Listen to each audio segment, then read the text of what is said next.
All right, so should you live in Bali as a digital nomad? What are some of the things to consider? Well, I'm going to kind of share what I know as I go along because I'm actually doing it, and I'm in day 2 of the process, and I'm just starting to sell all my stuff here. My place is a bit of a mess because I am selling it all on Facebook, and it's quite freeing to sell all your stuff. If you've ever done it, it feels good to there's stuff that's been here for years I haven't even touched, so I don't need any of it. It feels good. So that would be, now, let's talk about the cost of Toronto versus Bali. Let's talk about the visas you need in Bali to work in Bali and what I found out so far. So let's talk about costs first. Well, this bachelor right now, by the way, I'm not selling this dog. This is just dog sitting for 2 weeks. So don't worry about the dog. It's all good. Now, the cost of this bachelor is costing me 1,800 Canadian. But that was 2 years ago. They haven't been able to raise the rent because of COVID. But now there's a new rule coming in. Blah, blah, blah. You're probably looking at, for a bachelor now, if you move in fresh, you're looking at around 2,000 Canadian, or that's about 1,700 US. So let's talk US. And then to move to Bali, you can get a 1-bedroom apartment for about 650 US, apparently.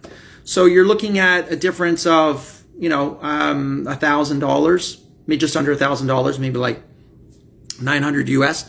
Then food is around $100 a month US in Bali. In here, I'm paying around 400 to 500 US for food. So the inflation of food over the last few months especially is just skyrocketed. So all in all, I'm going to save about $1,500 a month, which is about $18,000 a year, roughly, give or take. And now, so that's why the main reason I'm moving is just inflation is insane. Now let's talk about the visas. When you arrive to Bali, you can buy a visa for up to 60 days, and then you have to leave, and then you can come back the next day. When you arrive at the airport, you need to make sure that you have a return, like a ticket showing that you're leaving the country. You can't arrive with a single one-way ticket. You have to show the authorities that you're leaving. Now, to get a longer visa, there's something called a digital nomad visa. It's a 5-year visa. You need to get sponsored for. So you'd either get sponsored by someone who lives there, or you marry someone there, or you get sponsored by a company that actually is located in Bali. And then what I'm going to do, my personal plan is I'm going to get to Bali, find out what my options are. If after 60 days I have to leave, that's fine.